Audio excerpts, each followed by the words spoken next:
General science RB JEE का ये धमाकेदार सीरीज़ में स्टार्ट कर रहा हूँ इलेक्ट्रिसिटी से। ये पूरा क्रैश कोर्स खाली नहीं है, ये काइंड ऑफ कंप्लीट कोर्स है बट कम्प्लेक्स फॉर्म में, और इस तरह का अमेजिंग मैं आपको नोट्स के साथ कराऊंगा। बहुत सारे बच्चे बोलते हैं सर हिंदी वाला हमें प्रोवाइड करो। वेल, इसका नोट्स हिंदी वाला भी है, वो भी हम आपको प्रोवाइड करेंगे, बट समझने के लिए इंग्लिश वाला मैं लाया हूँ, वो भी आपको प्रोवाइड कर देंगे। नेक्स्ट क्लास में इसके बारे में जानकारी आपको दूंगा मैं। तो इस वीडियो को लाइक कर देना और चैनल को सब्सक्राइब कर लेना, ऐसे ही वीडियोस को आप पाएंगे एक एक करके। तो स्टार्ट करते हैं कहानी इलेक्ट्रिसिटी से। फटाफट स्टार्ट करेंगे, जल्दी जल्दी करेंगे। मैं 3 चीज़ें बता देता हूँ, ये देखने के बाद प्रीवियस क्वेश्चन सॉल्व करना, सारे सॉल्व हो जाएंगे। मॉक टेस्ट देना, 90% क्वेश्चन सॉल्व हो जाएगा। किसी भी चीज़ का मॉक टेस्ट दे रहे हो। और मॉक टेस्ट की बात आई तो मैं आपको बता देता हूँ, हमारा मॉक टेस्ट इसमें ज़रूर आना है सारे बच्चों को। थोड़ा ज़्यादा पढ़ने का मन कर रहा है तो कंप्लीट मॉक टेस्ट लो 199 रुपीज़ का। खाली फुल लेंथ देने का मन कर रहा है तो खाली फुल लेंथ मॉक टेस्ट लो, उसमें 7 मॉक टेस्ट मिलेगा, वो भी 99 रुपीज़ में। और जनरल साइंस में 30 में 25 नंबर पक्का करना है तो हमारा एक सीरीज़ है, वो बाद में बताऊँगा, लेकिन उस वेबसाइट पर मिल जाएगा। मैं आपको दिखा देता हूँ वो चीज़, आपको वो सीरीज़ क्या है, you will get the information. ठीक है, तो जब मैं आपको बताया था यहाँ पर आए थे। तो अगर मान लो खाली मॉक टेस्ट है, 7 full length mock test 99 rupees, complete आपको 100 प्लस मॉक टेस्ट आपको मिलेगा, कंप्लीट है 199 रुपीज़ में। ये दोनों का लिंक डिस्क्रिप्शन में है। जनरल साइंस में महारत हासिल करना है सिर्फ 49 रुपीज़ का। नोट्स इसमें भी मिलेगा, इसमें भी मिलेगा, इसमें मिलेगा जनरल साइंस का नोट्स। बट इसमें क्या खास मिलेगा, इस चीज़ में जो इनमें नहीं मिलेगा, इसमें हर चैप्टर का 50 प्लस मॉक टेस्ट मिलेगा। ये यूट्यूब पे भी कराऊंगा, यहाँ पर जाके यूट्यूब पे करने के बाद आप जाके वहाँ पर रिवीजन के लिए दे सकते हैं। 50 question from each and every chapter of physics, chemistry as well as biology. Game changer, ठीक है। ओनली 40। तीनों का लिंक डिस्क्रिप्शन में जाके ज्वाइन कर लेना। चलो स्टार्ट करते हैं कहानी हमारा इलेक्ट्रिसिटी। तो करंट क्या होता है हम पहले बात करते हैं। करंट क्या होता है, अगर किताब में देखोगे फ्लो ऑफ चार्ज करंट है, तो वो इलेक्ट्रिक करंट की बात कर रहे हैं हम। हवा चल रही है तो क्या है आपका एयर करंट है, पानी चल रही है तो क्या है वाटर करंट है। अगर आप बीचेस में कभी गए हैं, मैं तो पता नहीं नंबर, मेरे घर के पास बीच है, ठीक है, जब मन कर चला जाता हूँ मैं, 1 घंटा लगता है मेरे घर से। तो मैं बीचेस में अनलिमिटेड टाइम्स गया हूँ, तो उधर कहीं कहीं बोर्ड लगा रहता है, वो समंदर के किनारे जो टीम रहते हैं ना बचाने के लिए, लोग को अलाउ नहीं करते हैं, वहाँ पर लिखा रहता है यहाँ पर ज़्यादा वाटर करंट है, मत जाना भैया नहीं तो हो जाएगा। हालांकि हमारे को प्रॉब्लम कम आता है, हालांकि फिर भी हम नहीं जाते हैं, बट बिकॉज मेरे को काफ़ी अच्छा स्विमिंग आता है तो चांस कम है हमारा, लेकिन फिर भी हम नहीं जाते। ठीक है, आ जाओ यहाँ पर बात करते हैं। सो पहला हमारा, मैं एक एक चीज़ आपको बता दूँ, ये है निचोड़ है चैप्टर का, तो फंडामेंटल ज़्यादा नहीं जाएंगे, निचोड़ की बात करेंगे, बस समझ में पूरा आएगा। सो हम इसमें बात कर रहे हैं इलेक्ट्रिक सर्किट। इलेक्ट्रिक सर्किट क्या होता है कि कोई कंटिन्यूअस एंड क्लोज्ड पाथ। इसका मतलब समझते हैं। अगर मान लो हमारे पास क्या है, एक बल्ब लगा दिया मैंने यहाँ पर, एक इस तरह क्या बताऊंगा आपको। तो करंट कैसे फ्लो करेगा भाई, जब पोटेंशियल डिफरेंस होगा। पोटेंशियल डिफरेंस कौन क्रिएट करता है, सेल क्रिएट करता है। तो सेल पॉजिटिव, बड़ा डंडा पॉजिटिव, छोटा डंडा नेगेटिव। तो इलेक्ट्रिसिटी कैसे फ्लो करता है, किसी भी गुड कंडक्टर ऑफ जो आपका इलेक्ट्रिसिटी है, मटेरियल है, उसमें पॉजिटिव टू नेगेटिव फ्लो करता है।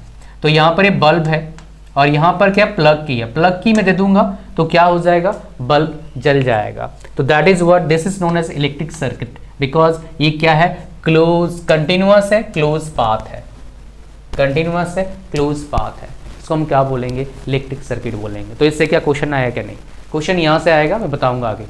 सिंबल से क्वेश्चन आता है। Electric current, amount of charge flowing through a particular area in minute time, it is the rate of flow of electric charges. तो मतलब इसको क्या बोला, बताने की कोशिश कर रहा है। यहाँ पर बता चुका हूँ ऑलरेडी, मैं आऊँगा इसमें बताऊँगा।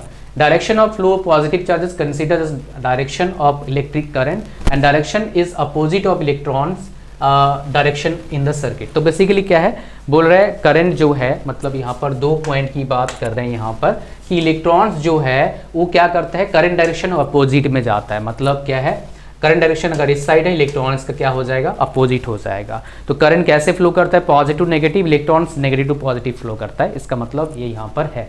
तो यहाँ पर positive charges consider us direction of electric current, जो मैंने बताया आपको डायरेक्शन डायग्राम के जरिए कि करंट कैसे फ्लो करता है, पॉजिटिव नेगेटिव। तो क्वेश्चन कहाँ से आता है, यहाँ से क्वेश्चन आया, देख लो यहाँ से क्वेश्चन आया है।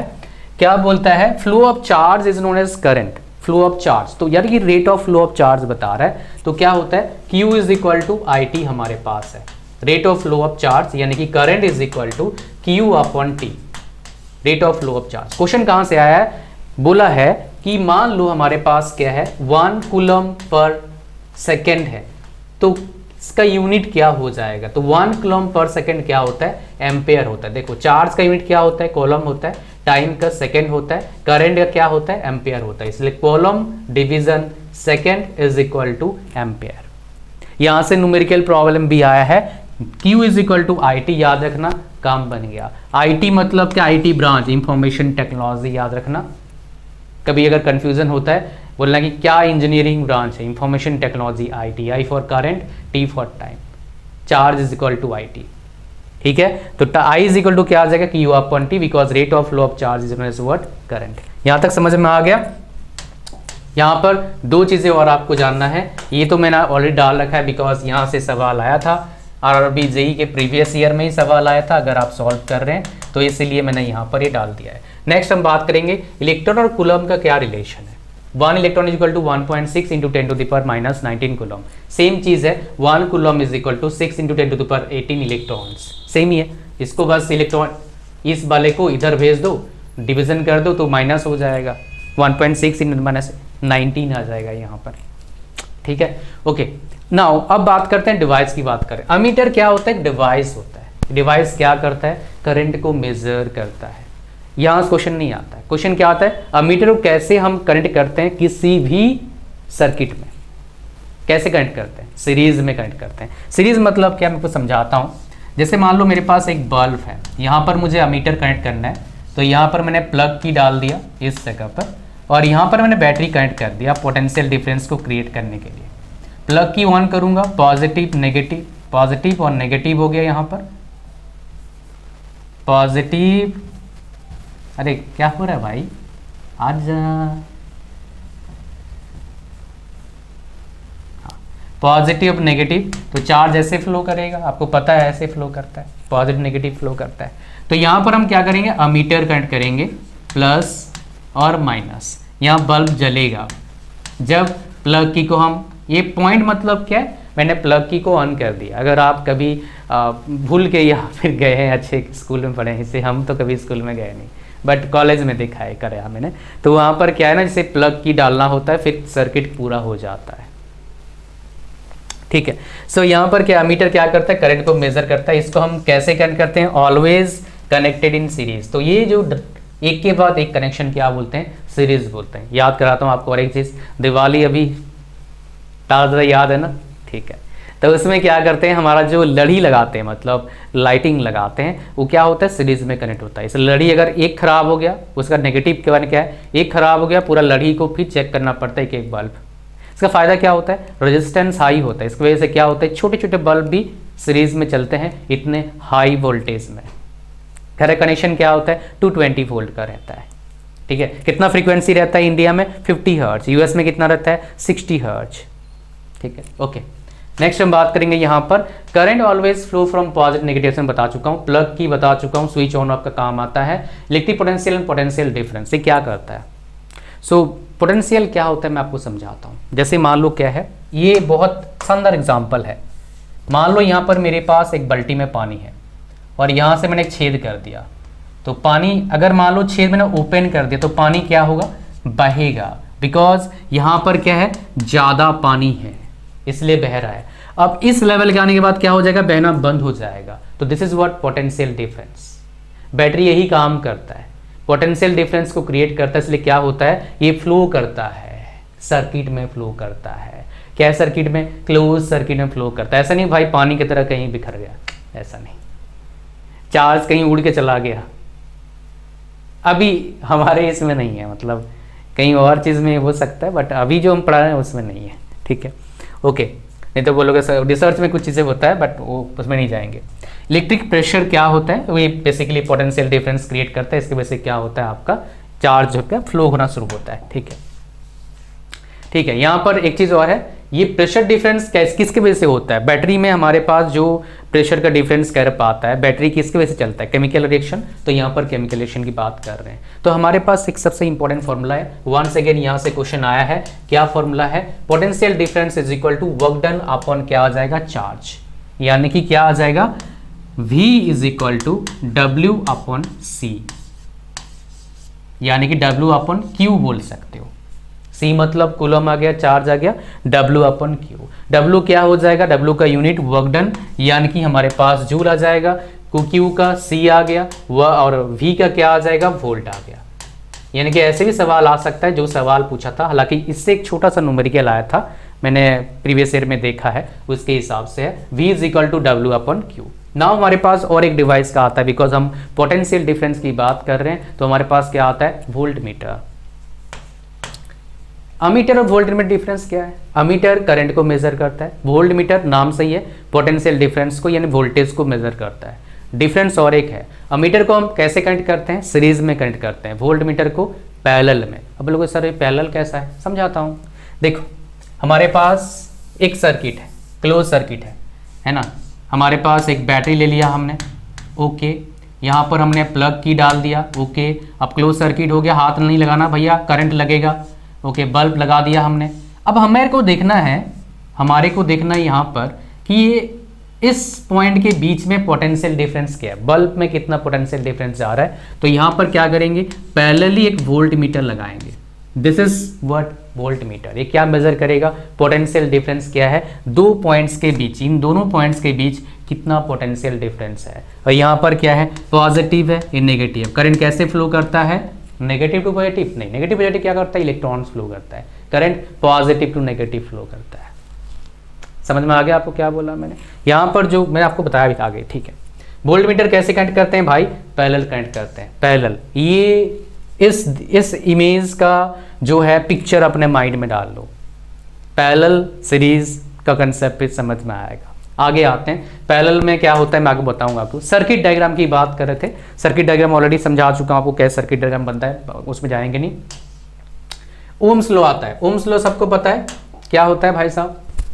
टेम्परेचर यहां पर क्या करते हैं? रिमेन्स कांस्टेंट रखते हैं, तब भी ओम्स लॉ क्या होगा आपका? अप्लाई कर सकते हैं, नहीं तो नहीं। बिकॉज टेम्परेचर्स अगर बढ़ाएंगे घटाएंगे तो ओम्स लॉ क्या हो जाएगा? एप्लीकेबल नहीं होगा। ये आप लोग पढ़ते नहीं है, तो कंसीडर करना पड़ता है किसी भी लॉ को पढ़ने के लिए न्यूट्रल कंडीशन को अप्लाई करना होता है। सो न्यूट्रल कंडीशन क्या है कि भाई temperature remains constant, then only potential difference is directly proportional to current, V proportional to I, V is equal to फिर क्या होता है? IR होता है, आप सभी को पता है। R क्या आता है? रेजिस्टेंस आता है। रेजिस्टेंस किससे मिलता है? एक डिवाइस से मिलता है। किसी भी वायर में रेजिस्टेंस रहता है, लेकिन अलग से डिवाइस हम परचेज करते हैं, उसको क्या बोलते हैं? रजिस्टर बोलते हैं। रजिस्टर डिवाइस का नाम है, जो उसका कैरेक्टरिस्टिक्स है वो क्या है? रेजिस्टेंस है। कंफ्यूज मत होना, रेजिस्टेंस कैरेक्टरिस्टिक्स है, डिवाइस का नाम क्या है? रजिस्टर है। समझ रहे हो? ओके। तो हमारे पास एक VI डायग्राम आता है, यहां से क्वेश्चन बनता है, MCQs यहां से बनता है और खतरनाक क्वेश्चन बन जाता है। यहां पर कभी कभी क्या होता है, डायग्राम दे देगा आपको कि भाई कौन सा डायग्राम बताओ जो नाइक्रोम वायर को रिप्रेजेंट करता है ओम्स लॉ के लिए। तो क्या हो जाएगा? इधर V आ गया, इधर I आ गया, ये स्ट्रेट लाइन होता है। डायरेक्टली क्वेश्चन पूछ सकता है, अगर नाइक्रोम वायर का ओम्स लॉ हम लगाएंगे तो स्ट्रेट लाइन होगा, पैराबोला मतलब कर्व होगा, कैसे होगा ये बताओ जी। तो यहाँ पर हमारे पास आंसर क्या आ जाएगा? स्ट्रेट लाइन आ जाएगा, STRAIGST, स्ट्रेट लाइन आ जाएगा आंसर इसका। समझ में आ गया आपको क्या बोला मैंने? रेजिस्टेंस का ऐसा यूनिट क्या होता है? ओम होता है। OHM या फिर सिंबल से भी क्या कर सकते हैं आप? डिनोट कर सकते हैं। चलो नेक्स्ट हम बात करेंगे, कुछ नया चीज आपको पता लग रहा है ना? फिर से सेम टाइप का अगर क्वेश्चन मान लो कभी पूछते आपको किसी भी एग्जाम में, 1 ओम इज इक्वल टू क्या होता है? 1 वोल्ट बाय 1 एम्पेयर होता है। Case if resistance is double, current case क्या होता है? हाफ आता है। ये क्वेश्चन पूछा गया था एग्जाम में, RRB JEE के एग्जाम में पूछा गया था, इसीलिए मैंने इसको डाल दिया है। अगर रेजिस्टेंस को डबल कर देंगे तो करंट क्या हो जाएगा? हाफ हो जाएगा। कैसे कैसे कैसे? How is it possible? अभी देखेंगे उसके बारे में, टेंशन मत लीजिए, यहां से नहीं आएगा, यहाँ से होना थोड़ा चांस है, लेकिन चलो यहीं से कर लेते हैं। आपको V is equal to I R हमारे को पता है, we know this V is equal to I R. ठीक है, तो हमारे पास V is equal I R आ गया। तो करंट अगर हमें रेजिस्टेंस डबल कर दें, तो रेजिस्टेंस अगर मान लो मुझे 2R करना है और V इज इक्वल टू मान लो हमारे पास 10 है, 10 वोल्ट है। सपोज दैट करंट 2 एम्पियर है और रेजिस्टेंस क्या है 5 ओम है, तभी होगा 5 दूनी 10। समझ पा रहे हैं आप?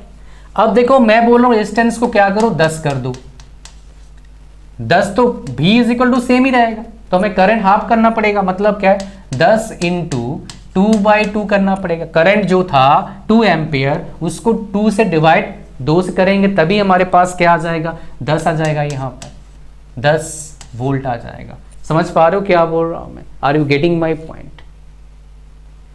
रेजिस्टेंस को 2 से मल्टीपल करेंगे, इसको 2 से डिवाइड करना पड़ेगा तभी बराबर होगा। तो इसलिए बोला अगर हम रेजिस्टेंस को डबल करेंगे, करंट्स को क्या करना पड़ेगा हाफ करना पड़ेगा, तब हमारा इक्वेशन क्या हो जाएगा बराबर होगा। एक क्वेश्चन आरआरबी के एग्जाम में पूछा गया है, कंफ्यूज हो जाते हैं बच्चे। और एक सच बताऊं एनसीईआरटी में है, ठीक है, लेकिन ये कोई पढ़ता नहीं है। पढ़ता क्या है V is equal to I are.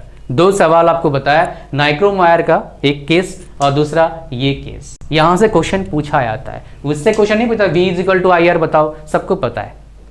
Resistance का ऐसा यूनिट कभी कभी आता है भूले भटके, करंट का ऐसा यूनिट कभी कभी आता है, लेकिन ये सवाल जब आता है बच्चे फंसते हैं। और ये सवाल आपको आना चाहिए। क्यों भाई? बिकॉज मैं पढ़ा रहा हूं इसीलिए, और क्या। ठीक है, वेरिएबल रेजिस्टेंस रियोस्टैट काफी इंपॉर्टेंट है। रियोस्टैट जो होता है एक क्या होता है आपका डिवाइस है। इसका यूज कहाँ होता है? अगर आप ईस्टर्न साइड से हैं, उड़ीसा से हैं, बंगाल से हैं, इसका यूज बहुत है। आप यात्रा में जाते हैं, उड़िया यात्रा, बंगाली यात्रा, मैं तो दोनों देखता हूँ because I am familiar with both the languages. ठीक है, और हिंदी वाला भी जो होता है, हम तो हिंदी, हमें हिंदी भी आता है अच्छे से, हमारे उस एरिया के लोगों को। So we can speak, if anybody from my place studying outside away from home, that person automatically becomes familiar with 4 languages, our own mother tongue, Bengali, Odia, as well as Hindi. And of course after going far away from our home and working in some MNC, that person familiar with English as well. ठीक है, यहाँ पर आ जाओ। Variable resistance क्या किसको बोलते हैं? Rheostat बोलते हैं। वहां पर क्या आता है, यात्रा में क्या काम आता है भाई साहब? वो लाइट को ना क्या करता है, लाइट का जो इंटेंसिटी है, मतलब इंटेंसिटी मतलब क्या, ज्यादा जलेगा या डिम करेगा, अंधेरा कर देगा, जलेगा अंधेरा करेगा, उधर रियोस्टेट काम आता है। इतना मोटे मोटे से ऐसे घिसते रहते हैं, आप जाएंगे उनके सामने कभी ऐसे घिस रहते हैं, मेरे गांव में तो होता है, मैं जाता गया हूँ। ठीक है, तो यहाँ पर क्या है ना, रियोस्टैट यूज करते हैं। रियोस्टैट क्या है? एक डिवाइस है। इसको कैसे रिप्रेजेंट करते हैं मैं आपको बता देता हूँ, हालांकि आगे बताऊंगा। ऐसे रिप्रेजेंट करते हैं रियोस्टैट, वेरिएबल रेजिस्टेंस। ये चीज़ आप लोग लैब में भी यूज करते हैं हम लोग, ठीक है। और ये कैसे काम आता है? इंक्रीजिंग और decreasing flow of current without changing voltage. ये इंपॉर्टेंट है कि भाई ये कैसे काम करता है। करंट को क्या करता है, फ्लो जो है करंट का उसको कम ज़्यादा करता है, वोल्टेज के साथ कोई छेड़खानी नहीं होता है, वो सेम रहता है। सवाल बनता है यहाँ से, कोई एमसीक्यूज बनता है यहाँ से कि रियोस्टेट क्या करता है, करंट को कम करता है, ज़्यादा करता है, या फिर वोल्टेज को कम ज़्यादा करता है। तो ये सवाल आता है, या दोनों, बोथ ऑफ दीज, ऐसे सवाल यहाँ से बनता है। नेक्स्ट हम बात करें इंसुलेटर क्या करता है भाई साहब। इंसुलेटर में करंट फ्लो नहीं करता, आपको पता है, तो बहुत ज़्यादा रेजिस्टेंस के अंदर है, करंट फ्लो ही नहीं करेगा, जाम हो गया, खत्म कहानी। Factors on which resistance of a conductor depends, किस चीज पर resistance of a conductor depend करता है उसकी बात करेंगे। तो यहाँ पर एक फॉर्मूला हमारे पास यह आता है, क्या आता है? R is resistance is directly proportional to length of the conductor and cross sectional area of the conductor. अब एक क्रॉस सेक्शनल एरिया क्या होता है? जैसे मान लो एक वायर है, इसका ये लेंथ है और ये हो गया क्रॉस सेक्शनल एरिया CSA। अगर मेंसुरेशन पढ़ते हैं तो CSA आपको पता होगा, कर्व सेक्शन एरिया हम बात करते हैं, total curve surface area, section नहीं, तो curve surface area as well as total surface area. तो यहाँ पर क्रॉस सेक्शन एरिया की बात कर रहे हैं। यहाँ पर ये जो बता रहा है, यहाँ पर मैंने थोड़ी देर ऊपर पढ़ा होगा। सो यहाँ पर क्या क्रॉस सेक्शन एरिया की बात कर रहे हैं। So R is directly proportional to L/A, और यहाँ पर क्या होता है, ये डायरेक्टली प्रोपोर्शनल को हटाने के लिए प्रोपोर्शनलिटी कांस्टेंट को इंट्रोड्यूस किया जाता है। इसको हम क्या बोलते हैं, रो बोलते हैं। और इसको क्या बोलते हैं, और एक नाम क्या है, एक तो प्रोपोर्शनलिटी कांस्टेंट और एक नाम रेजिस्टिविटी नाम आता है, रो for resistivity.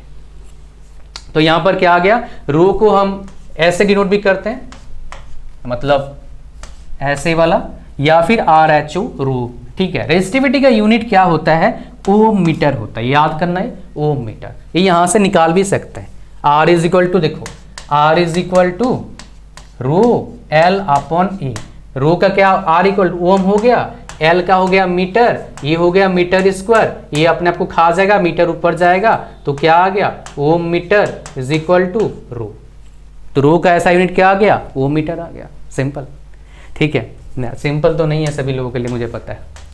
Metals and alloy have low resistivity and rubber and glass have high resistivity. यहां से क्वेश्चन बनता है, रबर्स एंड ग्लास का बहुत रेजिस्टिविटी रहता है। एक चार्ट रहता है एनसीईआरटी किताब में, थोड़ा बहुत देख सकते हो, भूले भुटे का भी क्वेश्चन आता है कभी कभी।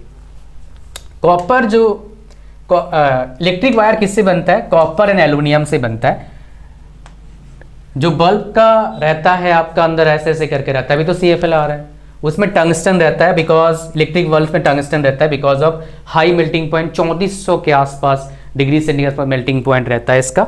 एलॉयज कहाँ रहते हैं भाई साहब, इलेक्ट्रिक आयरन एंड टोस्टर्स में, ठीक है। इलेक्ट्रिक आयरन किस कंसेप्ट पे काम करता है उसकी बात कर रहे हैं आगे हम जाके, कि resistance system resistors in series करें। अच्छा, ये इसके बाद बात करेंगे। तो हम क्या बात कर रहे थे, रेजिस्टर्स इन सीरीज। रेजिस्टर्स क्या है भाई, डिवाइस सीरीज में लगाते हैं। क्या सीरीज में लगाएंगे, देखो एक रेजिस्टर लगा दिया, दूसरा रेजिस्टर लगा दिया, तीसरा रेजिस्टर लगा दिया, तो ये R1 है, ये R2 है और ये R3 है। अगर तीनों को हम ऐड करेंगे, टोटल रेजिस्टेंस निकालना है, तो ये R हो गया। तो R इज इक्वल टू क्या हो गया, R1 plus R2 plus R3। And because of this concept resistance जुड़ जाता है, इसके वजह से इतने छोटे छोटे वाल्व भी 100 गो वाल्व इतना ज्यादा पोटेंशियल डिफरेंस को संभाल लेता है। पोटेंशियल डिफरेंस तो सेम ही रहता है, ठीक है। बट ये सीरीज वाला जो है, इसका डिसएडवांटेज क्या है, एक वाल्व गया तो सुहा, पूरा काम नहीं करेगा। इसकी वजह से हमारा जो घर का, अच्छा प्लस क्या है ना, देखो हर अप्लायंसेस का जो कंजम्पशन है वो ज़्यादा है। आप कभी एसी लगा तो देखना, एसी का कनेक्शन अलग ही करते हैं हम, जैसे यहाँ पर एसी लगा रखा है, कनेक्शन अलग ही है, इसका कंजम्पशन रेट बहुत हाई है इसका। 1 घंटे में एक अच्छा कमर्शियल यूनिट ऑफ इलेक्ट्रिसिटी, आगे बात करूंगा, 1 यूनिट का खा जाता है, 1 यूनिट का, अभी तो चलाते नहीं, ठंड पड़ रही है, तो 1 यूनिट खा जाता है, मतलब 6-7 रुपया, जितना आप कहाँ रहते हैं उसके हिसाब से। आप लोगों सर फ्री भी 200 यूनिट में 100 यूनिट में कुछ होता है क्या, इधर पता नहीं कितने यूनिट जाता है, 400 500 600 यूनिट उठता है, तो उसके हिसाब से, ठीक है। समझ पा रहे हो क्या बोल रहा हूँ मैं, ठीक है, ओके। नेक्स्ट हम बात करते हैं रेजिस्टर्स इन पैरेलल। पैरेलल में कैसे कनेक्शन होता है दिखाता हूँ, फिर यहाँ पर फॉर्मूला आपके सामने है। पैरेलल कैसे करेंगे, देखो जैसे मान लो हमारे पास एक यहाँ पर एक बैटरी मैंने लगा दिया, ठीक है, और यहाँ पर मैंने एक प्लग की लगा दिया, करंट अब ऑन कर दिया, भैया छूना नहीं तार को, तो करंट शॉक लगेगा, ठीक है। तो यहाँ पर हमने एक रजिस्टर लगा दिया, फिर यहाँ पर हम 2 और रजिस्टर लगाएंगे, यहाँ पर एक रजिस्टर लगा दिया, यहाँ पर रजिस्टर, तो ये R1 R2 एंड R3। तो ये तीनों का इक्विवेलेंट करना है, मतलब क्या हो गया, हमारे पास ऐसा इक्विवेलेंट बनेगा। फिर हमें इक्विवेलेंट रेजिस्टेंस निकालना है, तो कितना आ जाएगा, देखो यहाँ पर ये प्लस ये माइनस, करंट ऐसे फ्लो करेगा, ठीक है। तो ये R इज इक्वल टू क्या हो जाएगा, पैरेलल में है तो R इज इक्वल टू ऐसे लिखेंगे, 1/R is equal to 1/R1 plus 1/R2 plus 1/R3। इसको आप सॉल्व करते रहो और निकालो Rp इज इक्वल टू क्या होगा, मतलब रेजिस्टेंस इन पैरेलल मतलब क्या इज इक्वल टू कितना होगा निकालना है। तो सीरीज वाला कंसेप्ट बता दिया, पैरेलल कंसेप्ट। कैपेसिटेंस से क्या होता है वो हमारे सिलेबस में नहीं है, +2 वाले बच्चे पढ़ते हैं, उसका उल्टा होता है, मतलब पैरेलल में ऐड कर देंगे, सीरीज में 1/, करके निकालना होगा, जस्ट उल्टा होता है, ठीक है। नेक्स्ट सीरीज कनेक्शन, ये बता चुका हूँ कि एक फेल लगता सारा खत्म होता है। Parallel circuit total less resistance रहता है। अच्छा, और एक बात, जो पैरेलल सर्किट में जो होता है वो रेजिस्टेंस से मतलब कम हो जाता है, बिकॉज सीरीज में लगानी है, 1/P कर देंगे तो रेजिस्टेंस कम हो जाएगा ना। और एक क्या बोला पहले का फायदा क्या है, एक डिवाइस खराब हो गया बाकी चलते रहेंगे, that is the benefit of parallel. और कंजम्पशन अलग अलग रहता है तो फ्यूज़ भी हम अलग लगा सकते हैं। नेक्स्ट हमारे पास क्या आता है, हीटिंग इफेक्ट ऑफ करंट। इसी के बेस पर टोस्टर आयरन काम करता है। तो क्या होता है, H is equal to P is equal to VI हमें पता है, और हमारे को पता है I is equal to rate of flow of charge is known as current Q upon T, capital small, ठीक है, जो मर्जी आप लगाओ, ठीक है। तो P is equal to VI और I is equal to Q upon T आ गया। हमें और पता है, क्या पता है, V is equal to W upon Q हमें पता है, मतलब joule per coulomb is equal to volt, ये हमने पढ़ा था थोड़ी देर पहले, ठीक है, ये भी हमें पता है। अच्छा, नाउ हमें पता है heat produce is equal to H is equal to क्या आ जाएगा, VIT आता है, और V इज इक्वल टू क्या होता है, IR, इसलिए क्या होता है, ये फॉर्मूला हम लोग पढ़ते हैं, H is equal to I²RT। This is H is heat, joule measure करेंगे इसको, और इसी को क्या बोलते हैं, हीटिंग इफेक्ट ऑफ करंट, इसको क्या बोलते हैं, जूल्स लॉ ऑफ हीटिंग बोलते हैं।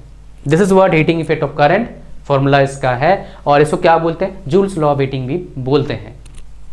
तो यहाँ पर आ जाइए, this is known as joules law of heating. Practical application क्या है, ओवन हो गया, आपका जितने भी डिवाइसेस हम यूज़ करते हैं जिसमें गर्म होता है, toaster, oven, as well as press, ये सब क्या एप्लीकेशन है, heating effect of current. Okay, next हम बात करेंगे, tungsten is used in bulb, high melting point 3400 के आसपास है।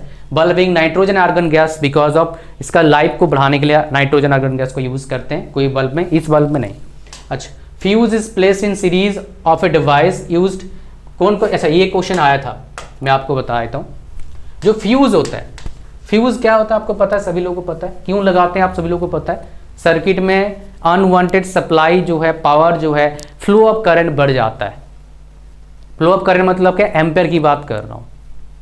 सर्किट मेरा है 5 एम्पेयर का, वायर 5 एम्पेयर का है, वायर का रेटिंग होता है 5 एम्पेयर, 2 एम्पेयर, 3 एम्पेयर, 10 एम्पेयर। तो उसमें अगर अनवांटेड अगर सप्लाई ऑफ करंट फ्लो बढ़ जाए तो हीट हो जाएगा काफ़ी ज़्यादा, वायर जल भी सकता है। उससे बचने के लिए हम क्या करते हैं, फ्यूज़ लगाते हैं। तो मान लो क्या है, आगे बताऊंगा इसके बारे में, कितने का फ्यूज़ लगाएं, कितने का कब क्या होता है बताऊंगा आपको। तो फ्यूज़ किस मेटेरियल का बनता है, उस मेटेरियल का बनता है ताकि जल्दी मेल्ट हो जाए, ताकि उसके मेल्ट होने से क्या हो जाएगा, हमारा पूरा सर्किट सेफ रहेगा। समझ पा रहे हैं?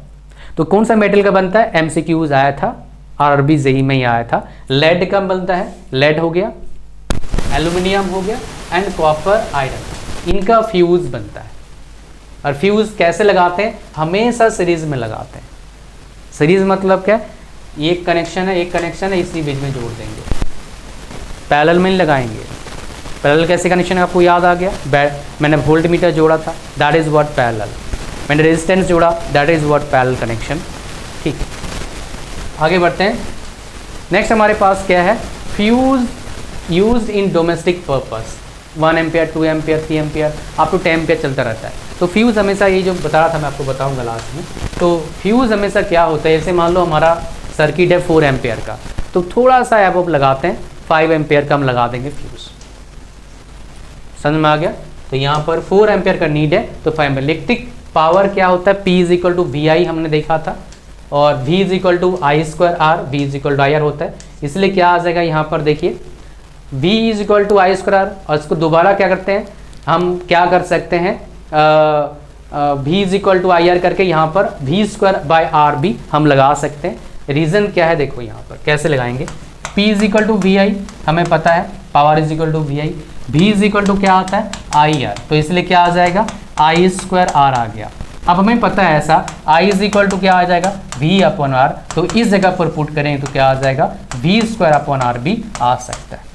ये तो कोई बड़ी बात नहीं, आराम से कर सकते हो, 4-5 को फॉर्मूला है।